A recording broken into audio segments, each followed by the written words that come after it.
dictionary functions and the methods. LEN function, always it is having the same similar operation. It will check the number of elements in a particular sequence. Then clear function, it will remove all the items in a dictionary becomes, and after that the dictionary becomes empty dictionary. Then however, if you use DEL to delete dictionary, it will remove the dictionary from the memory, DEL alpha. Then if you are trying to get DEL, what happens? Alpha become removed from the memory itself, whereas clear won't release the memory which is used by the alpha. My dear children, I think you are all clear about what is the difference between DEL with the dictionary name and clear with the dictionary name. Then the next function is get. This method is used for value of a given key. If key not found, it arises an exception. Get B, boy. Get Z, error. That is, it will give the value of a key. Here also you can have, or you can customize the get function with the error message. Items of. This method return all the items in a dictionary as a sequence. That is, if you are having a dictionary like alpha, my tuple is equal to alpha dot items. For item in my tuple, print item. It will print like apple, boy, cat, dog. Only the items you are getting. Then dictionary. So it will have items for key comma value in my tuple. So it will print key separately and value separately. Keys means already discussed. It will return all the keys in a particular dictionary. Then values, it will display all the values in a dictionary. Then the last method, that is update method. It is used to create a new dictionary from the original dictionary, adding and replacing as needed. The items in the new dictionary are added to the old one and overwrite items already with the same keys. My dear children, this is the two examples, D1 and D2. Here we are having the keys like 1, 2, 3, 4, 5.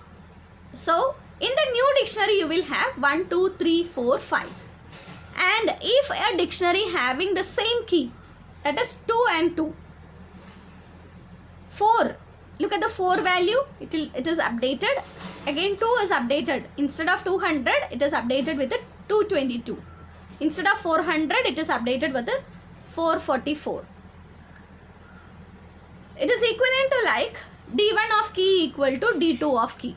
Instead of that, you can easily done with the D1 dot update of D2. My dear children, I think you are all clear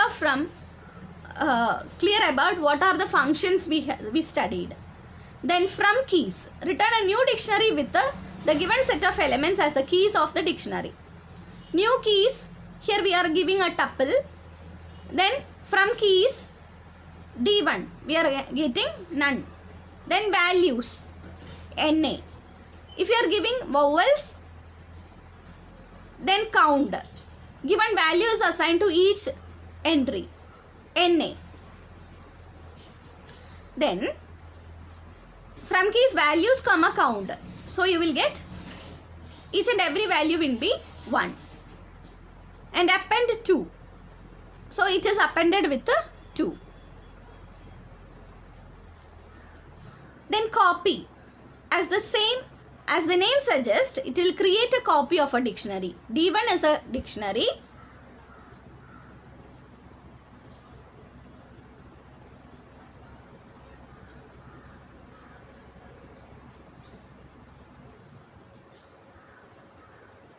D1 is a dictionary. Then D2 is equal to D1 dot copy of. So what happens here?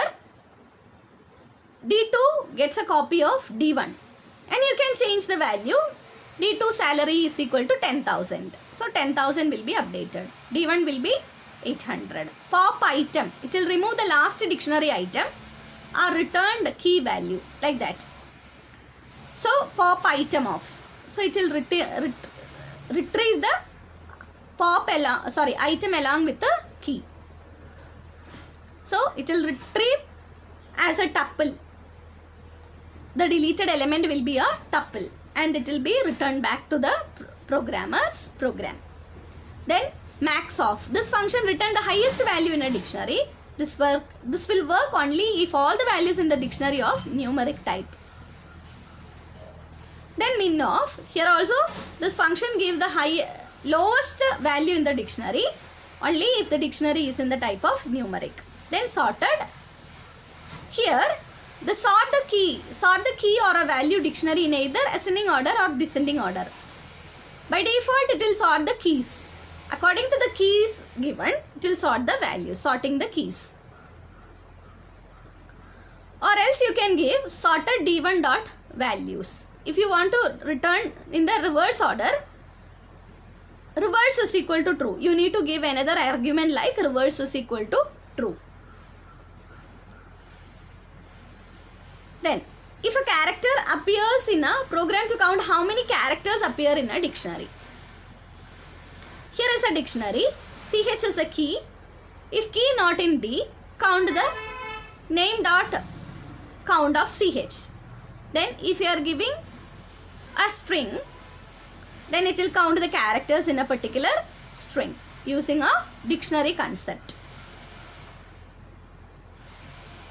This is a dictionary to create a employee details like names, salary and access the items. So it is given as a menu driven program. Choice 1 is for enter the salary and name. Choice 2 is for displaying the elements.